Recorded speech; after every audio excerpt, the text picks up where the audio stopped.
So you mean to tell me you're gonna get a nice smoky brisket just by using like oven techniques and liquid smoke? In the words of my favorite TikToker, what? No way. Uh, that's this is gonna be a hard sell for me. But if this works, this is absolutely something that I would love to try out. So this is Adam Ragusea, and he has awesome videos. He has tons of great content, and I like to follow along because it's something he does something like in a different kind of area than I do. But love his videos. So let's see if he can like convince. So let's see what he can do with just some kitchen techniques and liquid smoke and some seasoning and spices, I'm sure, to see if we can get a nice, tender, juicy, smoky brisket just in the kitchen. Let's give this a shot. American style barbecue is a fatty piece of meat that has been slow smoked until it falls apart. And absolutely, you can recreate that in your kitchen inside with no fire, just with your oven and liquid smoke, To be determined. which is, of course, actually a smoke product, or at least it's very chemically similar to a smoke product. It's basically condensed smoke. That's cool. Maybe with a few additives, like this one has some vinegar in it. We'll see how that affects things. So over here, I've got a beef brisket, half a brisket. This is the flat. You could get any kind of piece of brisket that you want. Also, tri-tip makes pretty good barbecue, True. beef barbecue. First thing I'm going to do is just trim down this fat cap a little bit, just because it's a little bit thicker than I want, but that's really not kind of integral to this method of doing it in the oven.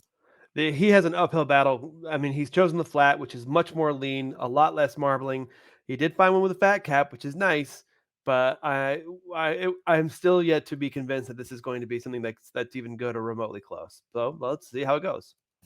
So now what I'm going to do is like rub it down with liquid smoke.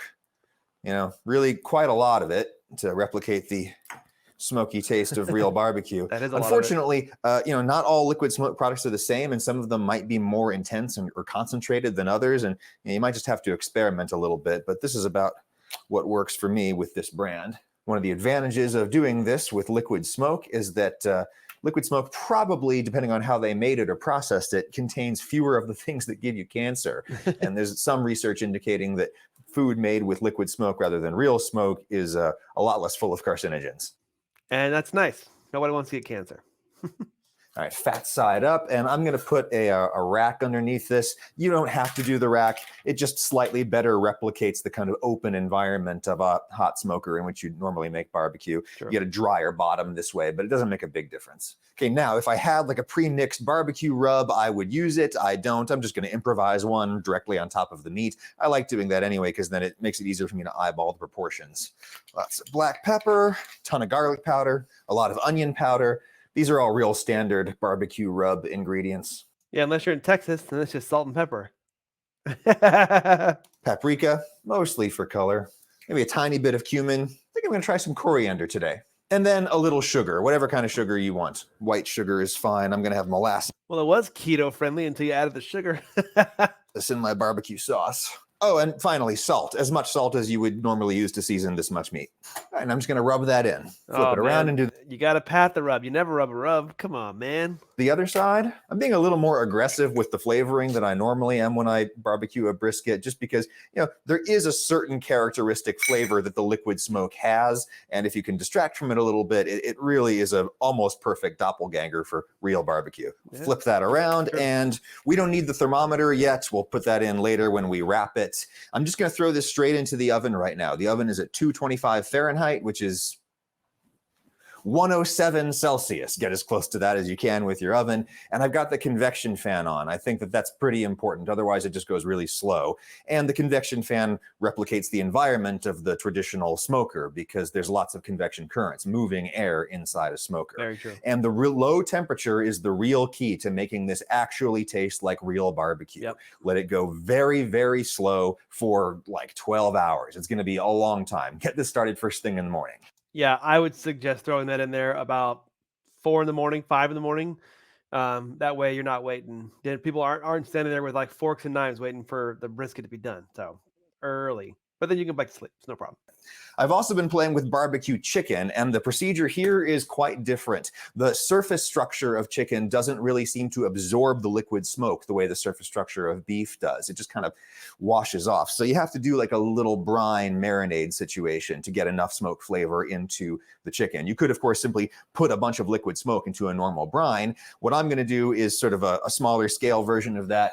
I'm just going to season the chicken with salt, about as much as I think it's going to need in the end, right? Then the aqueous phase of my little brine here is just going to be straight liquid smoke. Maybe with other brands, this would be too intense, but with this one, it works pretty good for me. Just kind of enough to coat everything as this sits, and sort of brines or marinades or brininades, whatever you want to call it, for I think an hour does well.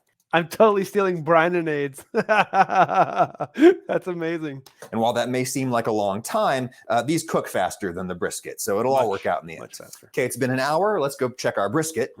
Now, believe it or not, this will eventually have a bark or a crust on it that's almost as dark as normal pit-smoked barbecue.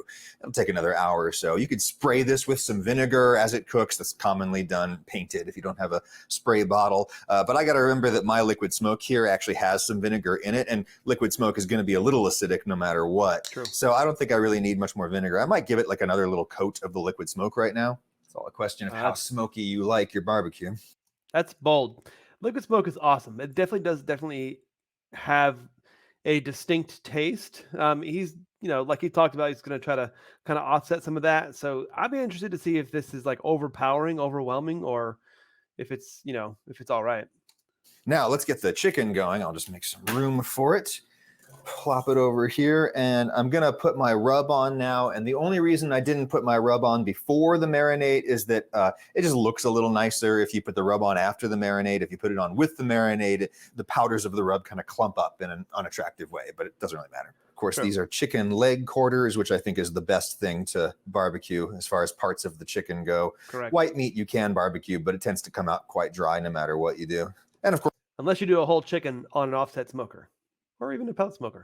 Of course, you could do just like straight thighs, just straight drumsticks. You don't have to do the intact leg quarter together.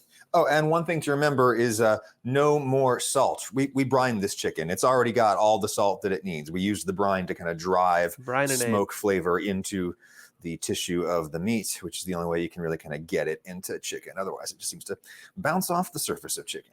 And these will just bake at the same relatively low temperature in the oven. Oh, and a little water in that pan wouldn't be a bad idea. There's steam in a normal smoker environment. Wood makes steam when it burns. A little steam.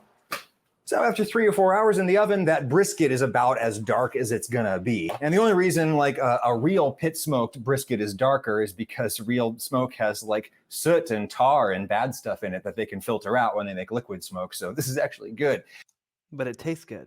What I'm gonna do now is do what you would do in normal barbecue and wrap it for the duration of its cooking. And traditionally, of course, you would do this with like peach butcher paper, but foil is just fine. And you want to wrap it really tight, because what we want to do now is basically braise it until it's soft in its own water. Now with real smoking, the reason why you do it uncovered for the first few hours is so that the smoke can actually like adhere and build up and accumulate on the surface of the meat. That's right. We don't have to worry about here because we had instant smoke, right? But if you were to wrap it for the duration of the cooking and you don't develop that kind of slowly browned outer crust, the result ends up tasting like just kind of a stew at best, and I don't know, dog food at worst. So there we go. The chicken legs I will not cover at all because the skin does a good enough job protecting them from too much evaporation. Back in the oven for a long time.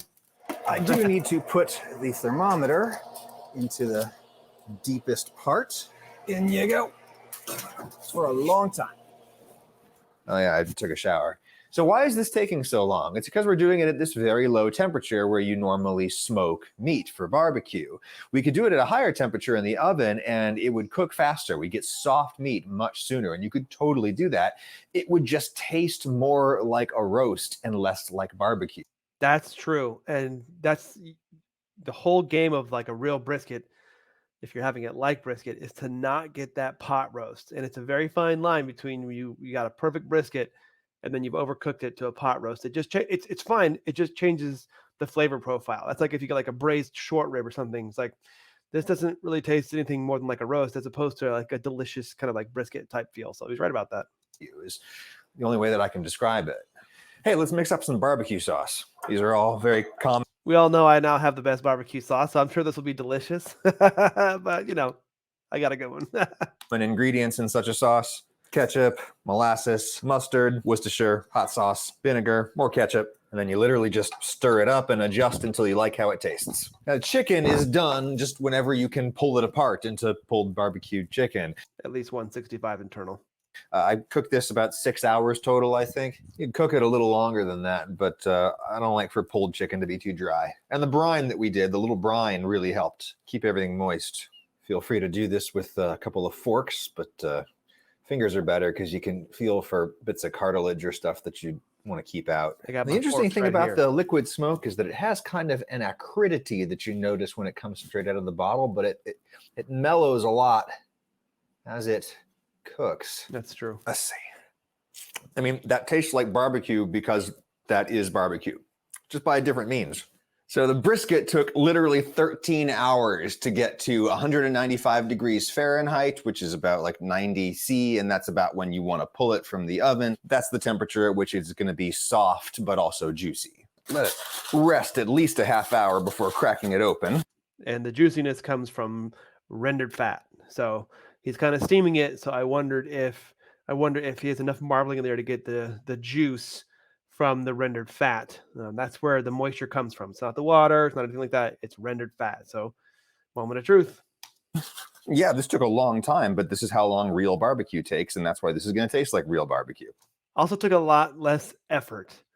That's really critical. If you have a full-time job, you got kids, you got stuff going on, you don't want to, this could be a potentially, big deal. So I'm really curious to see how this comes out. Slice this baby right down the middle for the money shot. Oh, yeah. Okay. Look at that. Now, one thing you'll notice is that it doesn't have the pink smoke ring. Yeah, obviously. It's still a little bit pink, you can tell. If you want it to be really pink, you want to buy one of Wait, look at that. Smoke ring. Look at all that fat render right there. Watch that juice when he pulls it off. Now, one thing you'll notice is that it doesn't have the pink smoke ring. Right there. Bam. Look at that juice coming out. So he does have a decent amount of fat render right there. That's what's going to be the saving grace. The bottom looks kind of a little dry, but I mean, maybe he did it. It is still a little bit pink, you can tell. If you want it to be really pink, you want to buy one of those curing salts that you can find online. It's like mostly just normal table salt, but 5% sodium nitrite. That's going to replicate the effect of the nitrous oxide found in smoke that binds with the heme proteins in meat and keeps them from changing color when they cook. And he's talking about pink curing salt, not like Himalayan salt or something like that. But, that's purely cosmetic. And hey, nitrites and nitrites probably give you cancer. So, maybe just skip it. And that tastes like barbecue brisket. I mean, would it fool a blindfolded purist?